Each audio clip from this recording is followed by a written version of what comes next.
Locas de Pueblo, Maricas Mayores en los municipios de Antioquia, un libro recientemente publicado por el Fondo Editorial FCSH en su colección Investigación. Nos acompaña Guillermo Antonio Correa Montoya, su autor, trabajador social, magíster en Hábitat y doctor en Historia, profesor titular del Departamento de Trabajo Social de la Universidad de Antioquia, miembro del Grupo de Investigación en Intervención Social y director de la revista Universidad de Antioquia. Guillermo, buenos días. Buenos días, Diana.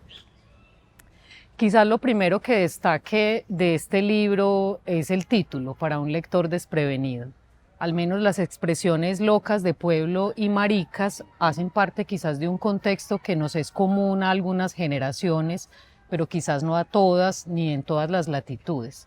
Cuéntanos un poco cómo esas expresiones las conviertes en este ejercicio de investigación, en nociones, en conceptos y de qué dan cuenta en el libro. Sí, cuando utilizo como el concepto de maricas y el concepto de locas, que son categorías como que yo quisiera nombrarlas como categorías dinamita.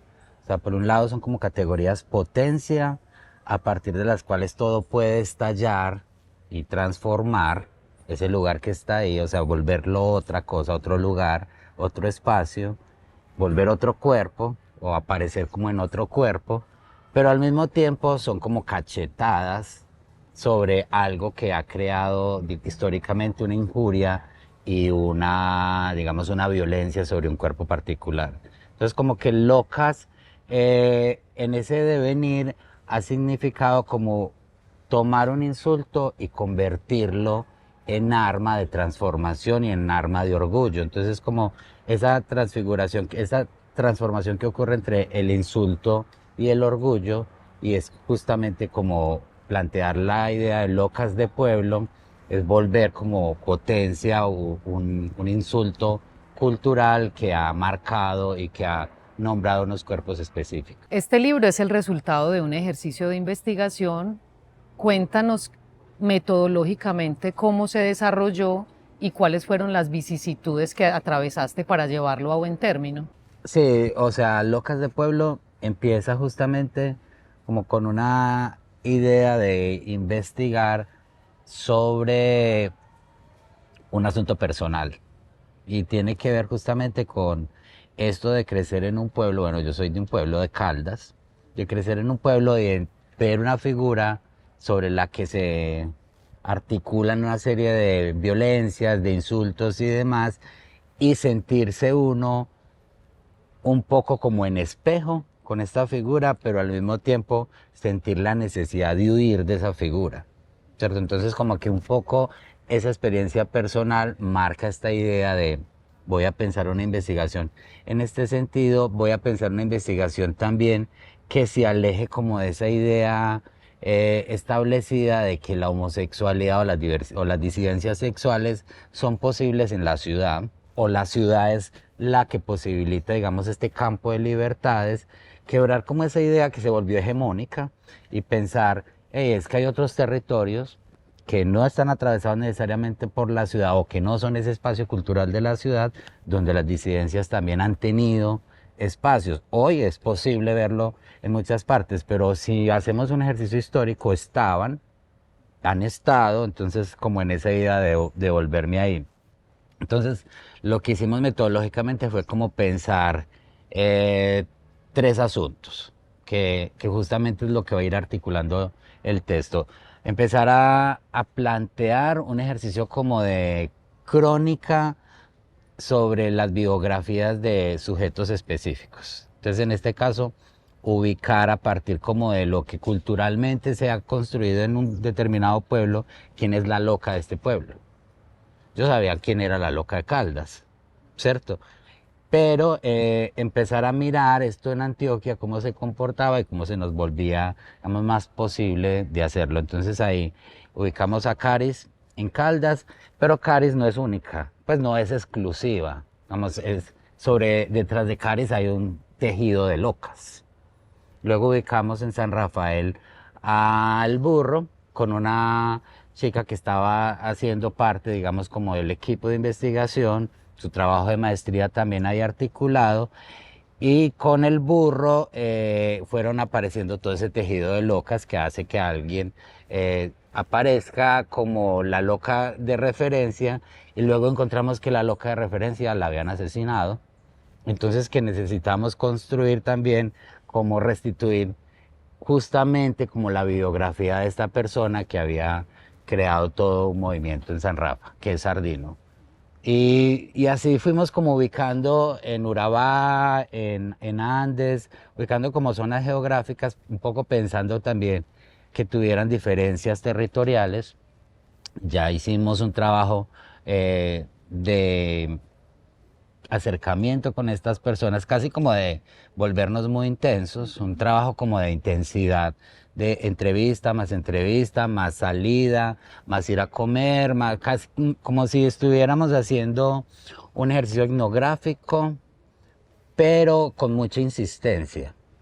Y en ese proceso, digamos como que entrevistamos 20 veces a Caris, casi que la enloquecemos, y como que es un abuso metodológico, que tampoco hay que hacerlo, ¿cierto? Es un abuso metodológico que se fue construyendo en el proceso, porque queríamos aproximarnos a detalles que solo van a ocurrir en la medida de mucha confianza. Entonces en esos detalles, en estar comiéndonos un pescado, tomándonos una cerveza o hablando de sus desamores, fueron justamente apareciendo esos asuntos que necesitábamos. Desencuentros son básicamente, no tanto como desencuentros, sino como decisiones metodológicas de en dónde nos situamos. Por ejemplo, una cosa importante, en los relatos fueron apareciendo muchas contradicciones, ¿cierto? Como primero alguien se nombra así, nombra sus vidas, sus amores y y un mes después está nombrando otra cosa, otros amores, y después otra contradicción y como pensar, a ver, ¿qué es lo que está ocurriendo acá? Primero, yo no soy la fiscalía y no me interesa ese papel de fiscalía, como de triangular esta información a ver si estás diciendo la verdad. Me interesaba es por qué estabas construyendo esos otros relatos. Y ahí es justamente donde digamos que Claudia, la loca de Urabá, nos dice, si yo cuento mi vida como quiero y usted la escucha, para eso no está usted aquí. Entonces yo podré contar mi vida todas las veces que quiera y en ellas podré cambiarme todas las veces que quiera. Y entonces hay como un ejercicio de comprensión de la vida también es lo que uno cuenta de ella y a veces gran parte de asuntos oscuros o de cicatrices se restituyen en el relato a partir como de una experiencia de lo que a uno le hubiera gustado ser.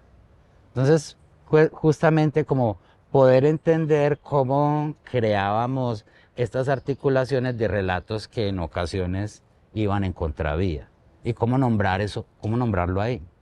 Entonces, justamente hicimos un ejercicio de crónica a partir como del acercamiento, de la experiencia, como de esos espacios compartidos, a partir de interrogar a otros, ¿cierto? Porque es entender también que la loca o el marica, en este caso, por ejemplo, Claudia odia profundamente la palabra loca, entonces hicimos esa negociación con ella y le parecía mejor marica, entonces justamente ahí hacemos como esos dos lugares.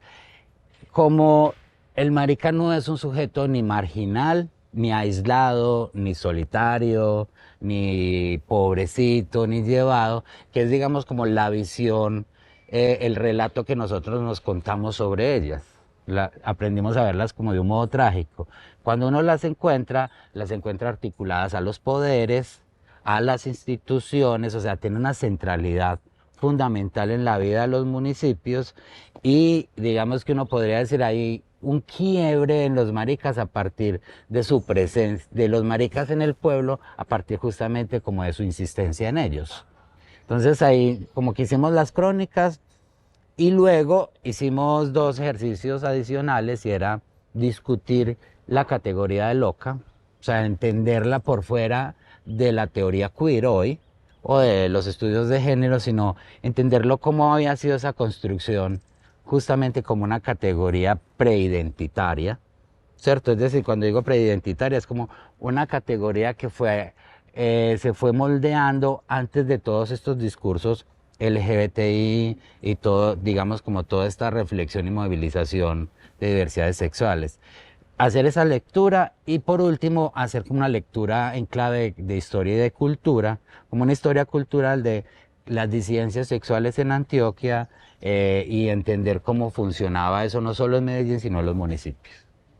Asociados a este mismo ejercicio de investigación que nos estás describiendo, se realizaron tres, a mi modo de ver, maravillosos documentales a los que los lectores podrán acceder a través del libro mediante códigos QR, en los cuales se hace una recuperación de tres historias de vida: Caris y sus tacones, Mariposas a contracorriente y Las maricas valemos por la lengua. Cuéntanos, Guillermo, cómo estos documentales y este libro reivindican y reconfiguran las vidas, las luchas, las identidades, los deseos de estos hombres que participaron en este ejercicio de investigación.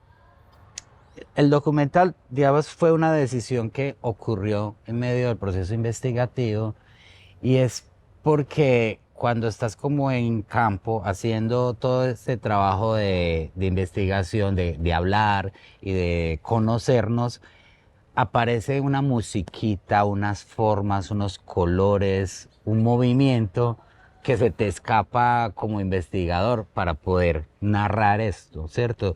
Y que esa musiquita, ese movimiento, esa cadencia, ese calor o esa frialdad o ese taconeo se escapa al texto. Y ahí dice uno, hey, hay que contar esto de un modo distinto. Y bueno, el audiovisual es como un recurso importante.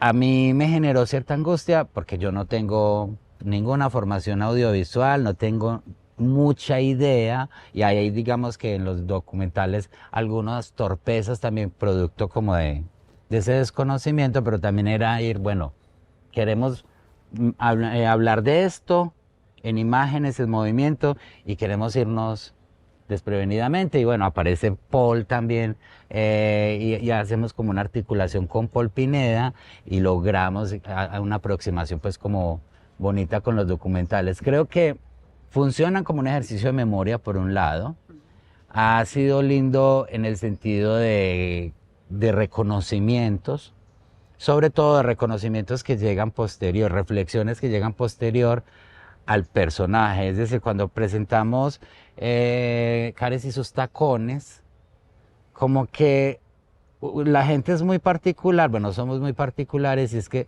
solo a partir de ver un ejercicio audiovisual, de ver a Caris hablando de sí misma, la gente dice, ve, sí, Caris ha estado aquí, ha sido fundamental, pero como que es un sujeto anónimo, es un sujeto que no se lo dimensionan en su aporte a esa transformación cultural y que además todo el mundo como que la desestima, es la loca y punto. Entonces hacer este ejercicio también significó ampliar un poco la mirada, la nuestra y la de los espectadores y un reconocimiento. Igual con Sardino y con quienes tejen todo este asunto de Crisálida, que es un colectivo en San Rafael que empieza a trabajar justamente el tema de derechos humanos, de memoria y diversidad, igual con Patti en Andes o con Claudia y con Elenita en Urabá. Bueno, ahora específicamente sobre el libro, cuéntale a nuestros lectores cómo está estructurado y qué pueden encontrar allí a lo largo de los capítulos.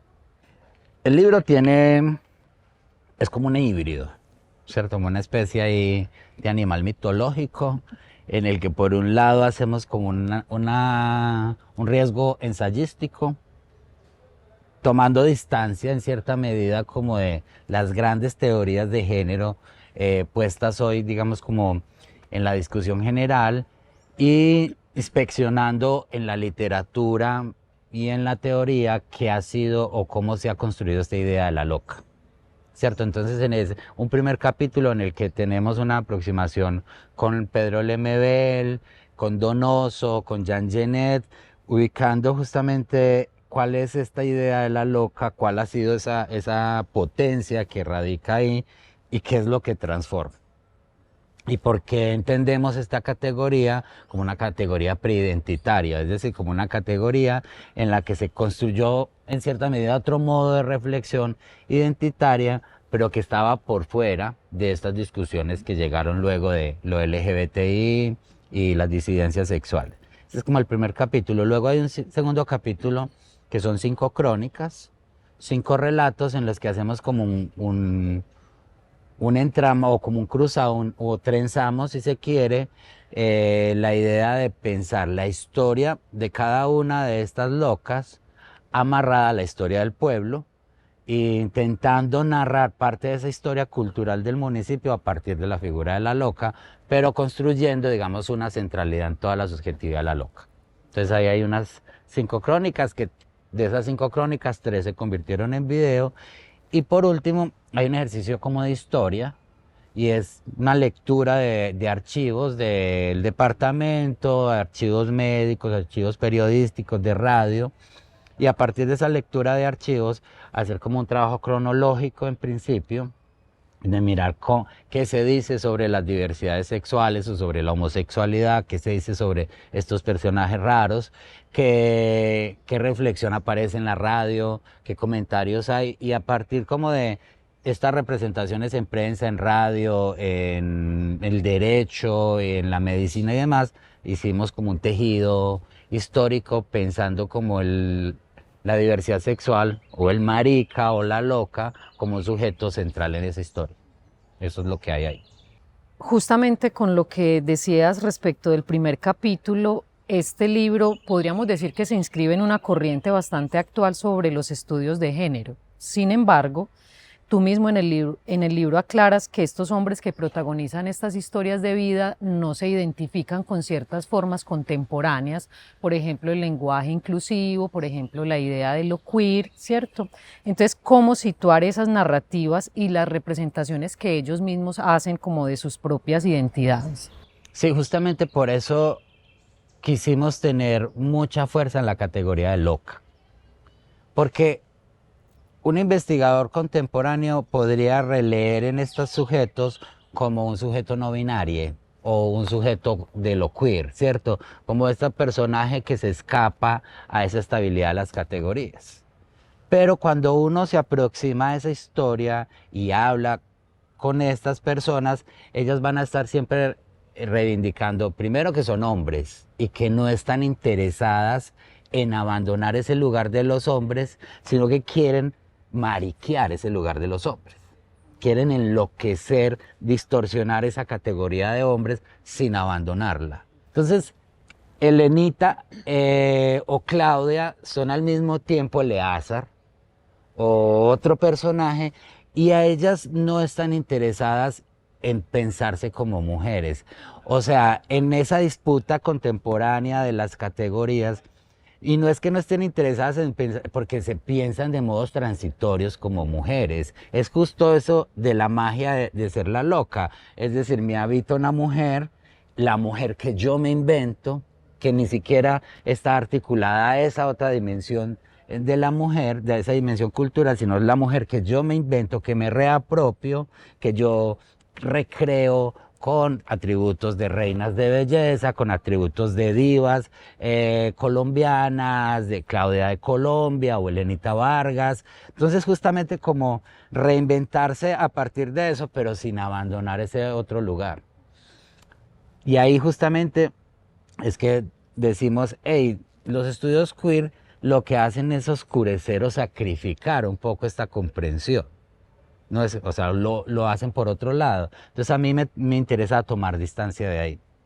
Y por eso, digamos que mi propuesta investigativa siempre entra a partir del asunto de la sexualidad y no del asunto del género propiamente. O sea, mi lugar de entrada es cómo aparece en este cuerpo específico unas ideas sobre la sexualidad y cómo esas ideas sobre la sexualidad plantean unas formas sobre el género y cómo se leen en esas, cómo lee el otro, ¿cierto? Entonces me interesa esa doble mirada, no me interesa solamente la autorrepresentación, sino qué pasa en ese mundo exterior o en ese lugar externo con los otros.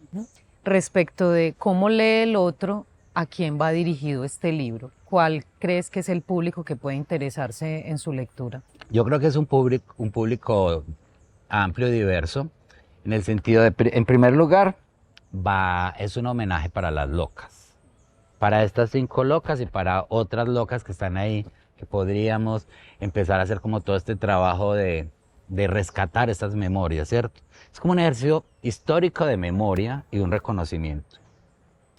Creo que también posibilita para los investigadores una discusión, o sea, es como como una degustación, si se quiere, de un plato que puede ser más profundo y es tener, separarnos si se quiere. Hoy hablamos en la actualidad de los estudios de coloniales, de la post no sé qué, pero terminamos teniendo unos modelos gringos de interpretación de todo, ¿cierto? Es decir, o modelos, los europeos o los gringos nos están diciendo cómo ser de coloniales.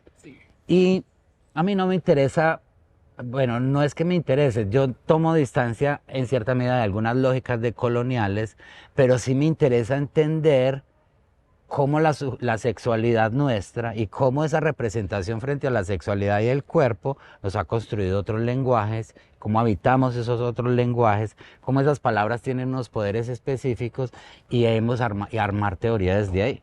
O sea, no nos tiene por qué explicar siempre un teórico por fuera que lee esas categorías a veces desde sus lugares de enunciación específicos. Entonces, creo que es una degustación para teóricos y teóricas que vengan a insultarme y a decirme, hey, te equivocas, esto no es por acá, pero es para eso, ¿cierto? Es como para plantear ahí, esto es un pantanero, metámonos en este pantano y a ver qué pasa. Armemos como teorías más criollas alrededor de este asunto. Pero también es como una lectura para interesados e interesados en la historia y en la cultura. Y el público joven.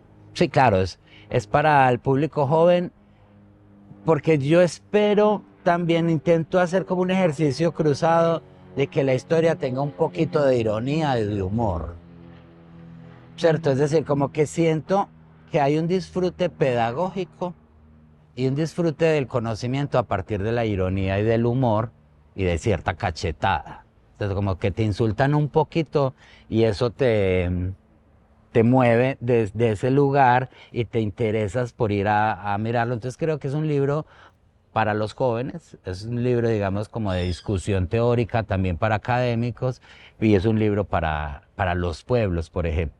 Como pensarnos historias más populares, historias más de los pueblos, alejándonos, si se quiere, como de estas teorías metropolitanas. Guillermo, muchas gracias. ¿A vos? Locas de Pueblo, Maricas Mayores en Antioquia, la última novedad editorial del Fondo Editorial FCSH de la Universidad de Antioquia, que nuestros lectores pueden obtener en las principales librerías del país o a través de nuestro distribuidor Siglo del Hombre, tanto en formato impreso como digital. Invitamos a nuestros lectores a seguir nuestras redes y conocer otras publicaciones de nuestro Fondo Editorial FCSH.